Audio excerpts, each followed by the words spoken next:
Chegando no final de mais uma Campus Party Portugal, chegando no final da Campus Party Portugal, a primeira, e que bênção, muito obrigado, Alok, por nos conceder mais do que o tempo que você tinha, porque o outro palestrante acabou não aparecendo, e aí nós conseguimos 1 hora com o DJ Alok. Muito obrigado, gratidão eterna a esse tempo dedicado a nós, muito obrigado por dividir conosco.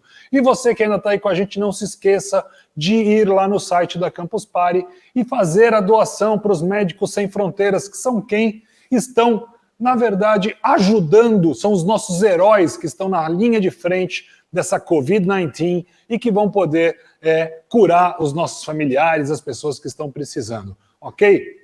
Agora a gente vai para o nosso penúltimo slot, um palco que é o Joy of Life, é o último porque a nossa palestrante vai ficar por 1 hora. Então agora a gente tem o Tony Silas Dias de Aguiar, que é ilustrador de Pernambuco.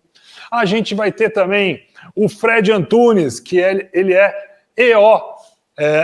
Nossa, esse cargo é para derrubar o apresentador aqui, né? Ele é Board President at Portuguese Blockchain Association. O de cima, o resto, depois ele conta para vocês. A gente tem a Rosana Herman, que é escritora e roteirista, e também a gente vai ter o Gabriel Branco, que é a mente por trás do estúdio da Campus Party Portugal. Quer ver? Ele vai ensinar agora um truque para vocês. Olha só ele entrando. Ele vai ensinar uns truques mais modernos para isso. Então vamos lá, vamos rodar. O Gabriel vem para cá e a gente já roda os outros palcos.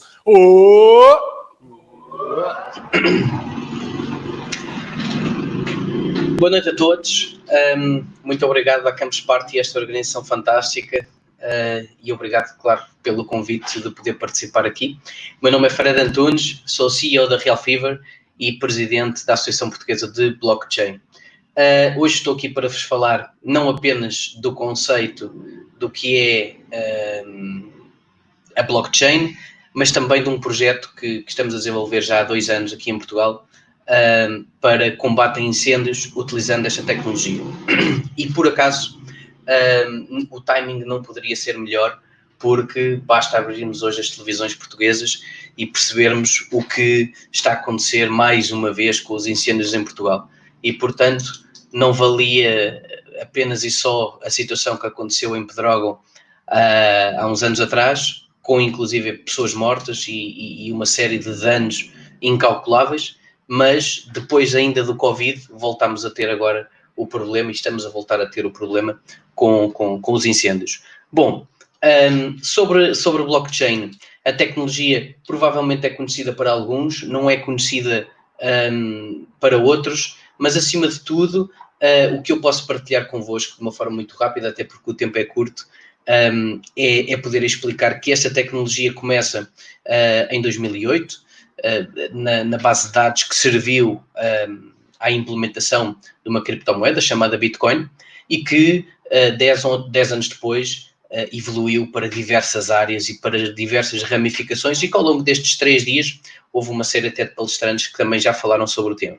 Esta base de dados de blockchain, ela tem algumas características únicas, ela possui algum tipo de características que não se encontram em mais lado nenhum e por isso ser uma tecnologia tão requisitada e tão procurada neste momento para uma série de projetos. E essas 3 características essenciais, acima de tudo, são 2. A primeira é ser uma base de dados imutável, onde não existe um administrador, um utilizador que consiga editar ou alterar os dados nela contidos.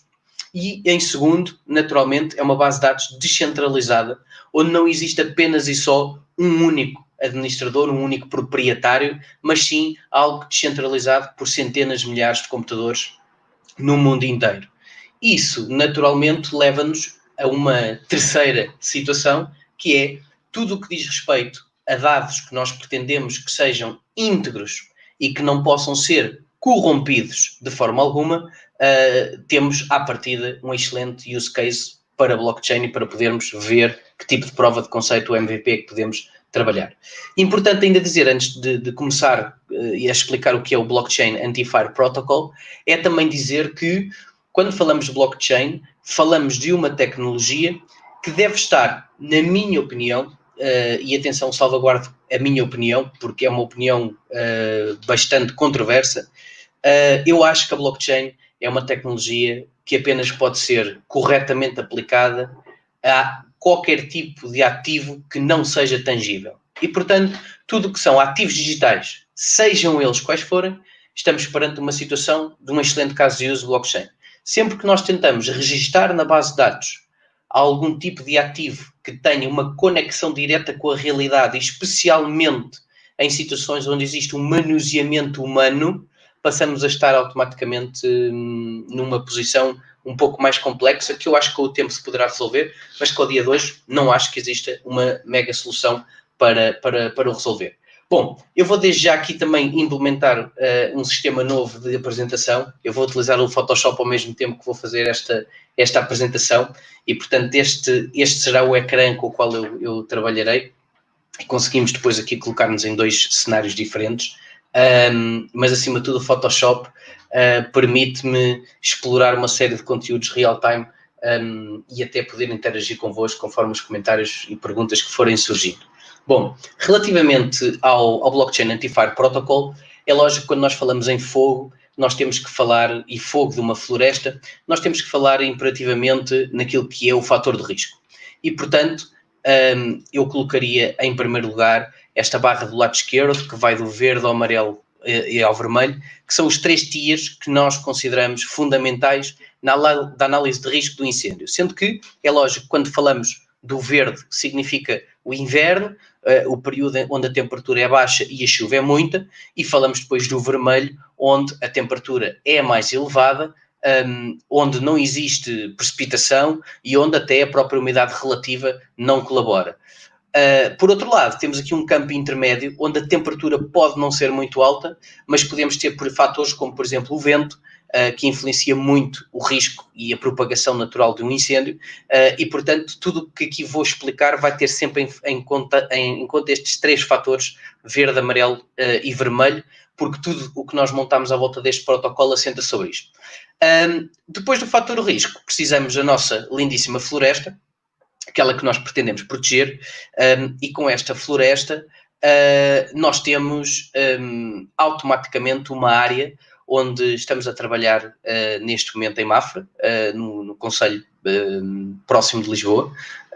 É o concelho que encontramos com melhores condições para testar e ao mesmo tempo um concelho que não tem gigantes incidências de incêndios, mas que nos permite de facto testar e provar o conceito daquilo que nós temos estado a desenvolver nos últimos 3 anos. Ora, este sistema de Blockchain Anti-Fire Protocol, ele baseia-se numa série de protocolos que já existem ao dia de hoje, que utilizam os drones para podermos patrulhar, digamos, o espaço aéreo. E, portanto, eu vou colocar aqui uma série de drones associados ao projeto. Na verdade, o use case que nós estamos a testar pressupõe a utilização de 33 drones em simultâneo, a operarem todos juntos. E, portanto, estes drones, eles têm uma característica única, que é, quando nós falamos num drone a patrulhar espaço aéreo, existe, e para poder ver o que é que se passa no solo, nós automaticamente surge-nos uma primeira questão, que chama-se Regulamento Geral de Proteção de Dados. E, portanto, o drone tem que ter uma câmara, portanto, o drone sozinho não consegue ver nada, a não ser que tenha uma câmara, e o que nós optámos imediatamente na implementação desta tecnologia foi remover uma câmara tradicional e para passarmos a trabalhar com thermal cams, ou seja, câmaras que captam temperatura em vez de identidade de uma pessoa específica. E neste caso, de uma câmara de temperatura, permite-nos ver 3 ocasiões, 3 situações, 3 fenómenos essenciais. O primeiro, uma ignição, um fogo. A segunda, animais, seres vivos, não humanos. E depois, os seres vivos humanos. E a câmara térmica permite-nos fazer isso de uma forma absolutamente anónima e, portanto, antes que a questão depois surja, o projeto desde a base teria que ser sempre GDPR compliant e, portanto, a questão do RGPD, respeitando o anonimato das possíveis pessoas que possam circular no solo, automaticamente está compliant exatamente por isto.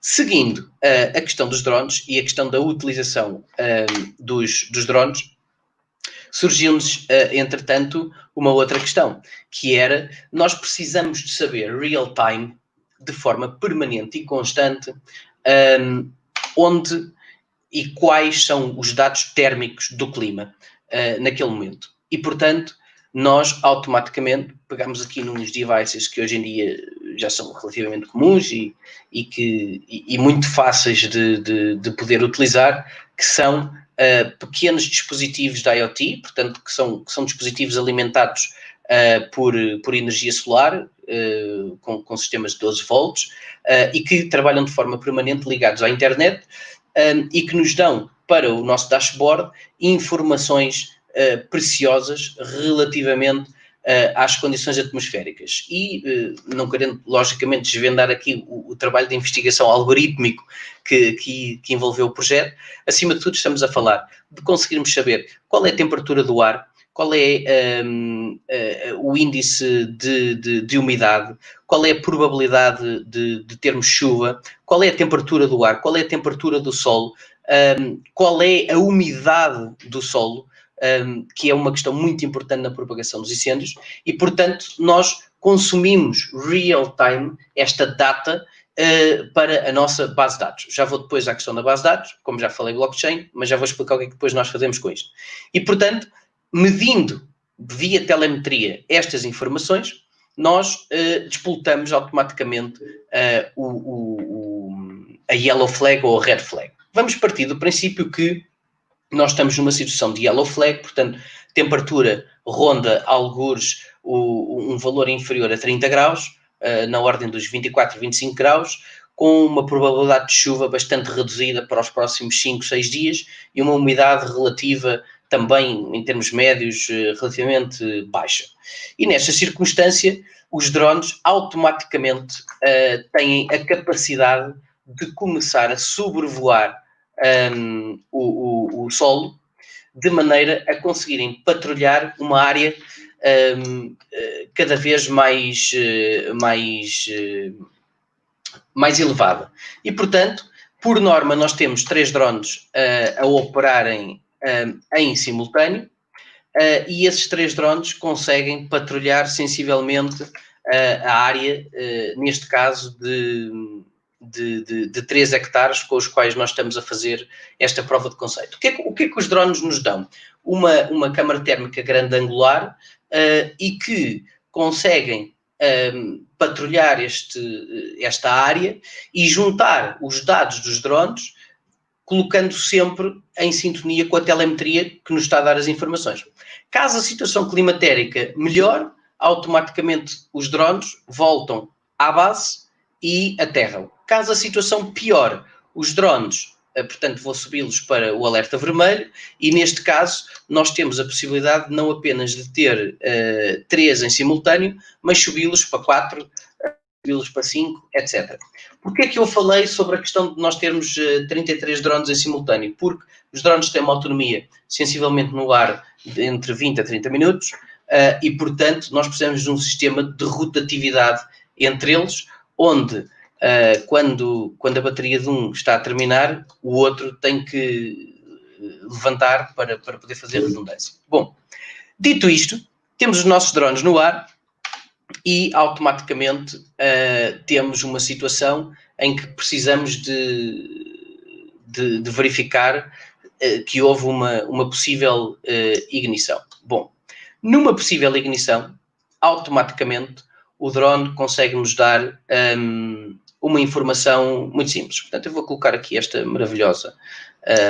Não liguem aqui aos vetores, porque acabei por fazer eu aqui todo o trabalho, mas acima de tudo vamos dizer que temos uma ignição. E vamos dizer que temos uma ignição aqui nesta zona. Bom, como os drones, para além de toda a telemetria registada, condições atmosféricas, temperaturas, etc., etc., nós automaticamente, quando os drones verificam uma ignição, existe uma necessidade de ter uma redundância de confirmação desta ignição. E, portanto, nessa situação, existem 3 drones que se movem para validar esta mesma ignição. E, portanto, automaticamente, eu passo a ter não apenas e só um dispositivo que me confirma o incêndio, mas passo a ter 3 dispositivos que me confirmam o incêndio. Isto acontece porquê? Porque muitas das vezes, em termos de criminal liability, responsabilidade jurídica dos incêndios, há sempre um advogado que nos argumenta, que diz, mas o drone estava variado e deu informação errada.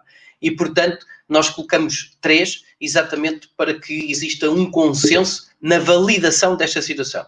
E associado à validação desta ocorrência, desta ignição, nós temos também, deixem-me cá encontrar o meu satélite, nós temos também uma validação de dados por GPS. Deixem-me encontrar, eu tinha um satélite alguns aqui, que não estou a encontrar, onde é que ele anda? Eu tinha um satélite, bom... existe uma validação dos dados GPS, que neste caso nos vão dizer que a incidência foi exatamente nesta localização, sem qualquer falha. Ok? Dito isto, o que é que acontece de seguida? Isto tudo se processa em segundos. Portanto, nós temos os drones a patrulhar o ar e em relativamente o trial que nós temos neste momento, o tempo de resposta está na ordem dos 40 segundos. Nós esperamos ainda melhorar esta afinação, que depende naturalmente da distância que existe entre os drones e o seu movimento, mas os drones movimentam-se de uma forma relativamente rápida. Bom, vamos agora à parte interessante do tema, é quando nós falamos aqui em tecnologia blockchain. Bom, e quando nós falamos em tecnologia blockchain, para além de todos estes dados serem registados em tempo real nesta base de dados, esta base de dados vai disparar um aviso assim que se confirmar pelos 3 drones uma ignição. Esta base de dados vai disparar um aviso automático para com as autoridades. E que autoridades estamos nós a falar? As 3 principais. Ou seja, nós precisamos de comunicar, em primeiro lugar, aos bombeiros, em segundo lugar, à Proteção Civil e, em terceiro lugar, ao Comando Territorial da Guarda Nacional Republicana, que, por norma, PSP nós nem sequer temos absolutamente disponível fora das áreas metropolitanas. E, portanto, ao contactarmos estas 3 entidades, nós estamos a disparar um alerta em que diz o seguinte: a base de dados blockchain registou um incêndio fornecido pelos dispositivos aéreos. Este incêndio dispara automaticamente uma cópia do vídeo da ignição e a localização GPS e os dados biométricos relativamente às condições em que esse incêndio ocorreu. E no momento em que é despoltado esse incêndio, essa ignição, a comunicação feita para os bombeiros, para a Proteção Civil e para a GNR é feita real time, como vos disse, na ordem dos 40 segundos. O que é que a partir deste momento nós conseguimos medir? Nós conseguimos medir praticamente tudo. Primeiro, conseguimos medir o tempo de resposta que os bombeiros levam para poder ativar o combate ao incêndio. Conseguimos medir o tempo de resposta que a Proteção Civil nos consegue dar também, e conseguimos medir o tempo de resposta que a GNR, ou a polícia responsável, neste caso em Portugal, mas fora de Portugal naturalmente será outra, a polícia terá sobre o incêndio. E sobre o incêndio é importante também dizer o seguinte: a partir do momento que os drones validam esta mesma ignição, este mesmo incêndio, nós vamos a seguir continuar a monitorizar a evolução do incêndio, tendo contacto da direção para o qual o incêndio pode seguir, seja para norte, sul, leste ou oeste. Portanto, os drones continuam a fazer esse efeito e conseguem ainda verificar uma coisa. E aqui é quando toda esta tecnologia se torna substancialmente mais interessante. É o momento em que nós conseguimos confirmar, no momento da ignição, se a ignição foi uma ignição natural, se a ignição foi uma ignição causada por um animal que pode ter vindo uma fogueira, percorrido um determinado espaço, propagado um incêndio, etc, etc. Uma ignição que pode ter ocorrido através de um raio, através de uma situação como aquela que argumentaram em Pedrógão Grande, por exemplo, ou, se na maioria dos casos, como nós sabemos, existe mão humana. Esta mão humana, com as camas térmicas, nós conseguimos distinguir perfeitamente o que é um incêndio do que é um ser humano a movimentar-se. Significa isto que, no momento em que este alerta de ignição é disparado para as entidades responsáveis, o possível incendiário automaticamente vai ter também sobre ele um dos drones que o vai monitorizar. Portanto, uma pessoa que esteja próxima da ocorrência do incêndio, este drone vai acompanhar, através da câmara térmica, o movimento deste indivíduo. E vai informar, em tempo real, as entidades competentes, neste caso a polícia, que é quem tem o dever de ir à procura do suspeito, não é? Com a localização GPS de onde o suspeito se encontra. E, portanto, temos aqui uma situação em que conseguimos cobrir, digamos assim, não apenas só o incêndio, portanto, o incêndio pelo lado dos drones que o estão a monitorizar e que o estão a acompanhar, mas também o suspeito ou o possível responsável por este incêndio, de maneira a que as autoridades possam fazer o seu trabalho. Importante salientar que, nesta operação, nós não estamos apenas a falar de reporting, nós estamos a falar de uma base de dados imutável, responsável por guardar, arquivar e preservar a integridade dos dados. Ora, se pensarem comigo, a integridade dos dados, para além de nos dar um reporte absolutamente verdadeiro do cenário antes da ocorrência, durante a ocorrência, vai nos dar também um cenário para a análise posterior.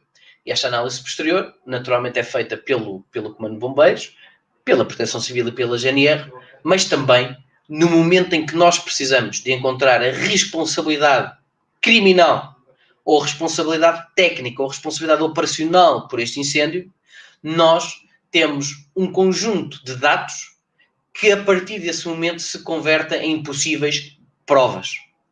Essas provas vão-nos dizer, sensivelmente ou resumidamente, algumas coisas. Entre elas, primeiro, a localização, como já vos disse. Segundo, o tempo de resposta das autoridades. E nós conseguirmos perceber, por exemplo, uma questão extremamente importante, que é o tempo de resposta dos bombeiros. Portanto, a ignição deu-se às 22 horas. Os bombeiros chegaram às 22h15. Espetacular, não há qualquer dúvida que o tempo de resposta dos bombeiros foi excepcional. Mas a ignição deu-se às 22 horas. Os bombeiros chegaram às 24 horas, 2 horas depois. Bom, temos aqui provavelmente uma situação de responsabilidade. Relativamente à proteção civil e relativamente à própria polícia, exatamente a mesma situação. No caso da polícia temos uma situação muito específica, porque nós, como demonstrei, conseguimos acompanhar o suspeito, caso ele exista, e este suspeito, nós conseguimos também medir o seu movimento e o tempo de resposta que a polícia teve no encalço do suspeito. Atenção, não é um culpado, é apenas só um suspeito, mas é lógico que, junto a uma ocorrência térmica de incêndio, ter aqui uma pessoa muito próxima, é lógico que a probabilidade de ser o responsável, ou até de ter provas materiais com ele, de como foi ele que pegou o incêndio, é muito simples. Para além disto, e também para vos deixar algum tempo para algumas perguntas, sim, umas perguntas finais, quero também dizer o seguinte: uma das questões em todas as reuniões que nós já tivemos até agora com municípios, naturalmente, que são os principais interessados desta tecnologia, uma das questões que vem imediatamente, que nos surge numa reunião no brainstorming, é a capacidade dissuadora que um plano deste implementado tem. Ou seja, o possível criminoso que quer fazer uma ignição e pegar um incêndio, ao saber que este tipo de tecnologia com drones está presente e que a sua possibilidade de fuga e de escapar é extremamente reduzida, nós calculamos que a probabilidade de acontecer um incêndio numa área que tenha este protocolo instalado, o BAF-P, ainda na versão 1.2, mas quando for para testes finais deve estar uma versão mais avançada, mas este BAF-P, presumimos que o risco de ocorrência será substancialmente reduzido na ordem dos 60% a 70%. Por outro lado, é importante também dizer que uma das partes interessadas neste tipo de tecnologia são claramente as companhias de seguros. Porquê? Porque a companhia de seguros, se conseguir encontrar o responsável é ótimo. Se não conseguir encontrar o responsável, terá de assumir naturalmente as suas responsabilidades e, portanto, é do interesse não apenas dos organismos públicos e não apenas dos organismos privados, é do interesse de todos nós podermos saber de forma imutável e de forma absolutamente clara e transparente o que é que aconteceu antes, durante e depois do incêndio que nos prejudica a todos nós quando acontece, não apenas aqui a nível nacional, mas um grande incêndio tem impacto a nível mundial pela poluição também que emite. Tenho aqui 1 minuto, 2 minutos para poder responder alguma questão. É lógico que estou a falar um pouco rápido, mas a questão assim obriga. Se houver alguma questão aqui no canal do YouTube, terei todo o gosto em responder. Eu, por acaso, recebi aqui uma em privado de um dos assistentes que está a ver, que me pergunta se as câmaras têm mesmo interesse nesta questão. Bom, respondendo a esta questão, é lógico que sim. Não diria todas, mas penso que câmaras municipais que têm o dever e o objetivo de preservar o seu território e que tenham presidentes de câmara ou que tenham vereadores com algum conhecimento tecnológico, é muito mais fácil explicar isto que aqui estamos a fazer do que a câmaras um pouco mais obsoletas do ponto de vista tecnológico e que temos mais dificuldades aqui a fazer. Ainda para terminar, é lógico que temos aqui um grande desafio com a ANAC, a Agência Nacional de Aviação Civil, de forma a que possamos controlar as altitudes que os drones estão, sendo que quanto mais alto o drone estiver, mais amplitude consegue ter, e a tecnologia tem algumas limitações pela parte da altitude e de estar em corredores aéreos onde não poderá ser utilizada. Uma questão que temos ainda para resolver, e já que ainda tenho aqui 30 segundos antes de terminar, há uma questão que nós ainda não conseguimos resolver e que posso deixar o desafio a quem nos ouve ou quem nos vai ouvir no futuro, que é, há um problema tecnológico que nos falta resolver, que é nós conseguimos carregar, portanto, nós conseguimos fazer o autoland, conseguimos ter este automatismo dos drones a voarem sozinhos. O que nós ainda não conseguimos é ter a tecnologia para carregar as baterias dos drones via wireless. E, portanto, a quem nos vê, se conseguir sugerir-nos uma solução para que os drones carreguem automaticamente, sem ter que haver mão humana a ligá-los, seria fantástico e resolver-nos-ia o problema que nós temos neste momento em mãos muito grande. Agradeço a todos por terem estado presentes, uma vez mais o convite, e felicito a Campus Party por esta organização. Muito boa noite, muito obrigado mais uma vez a todos e espero ver-vos em breve. Obrigado.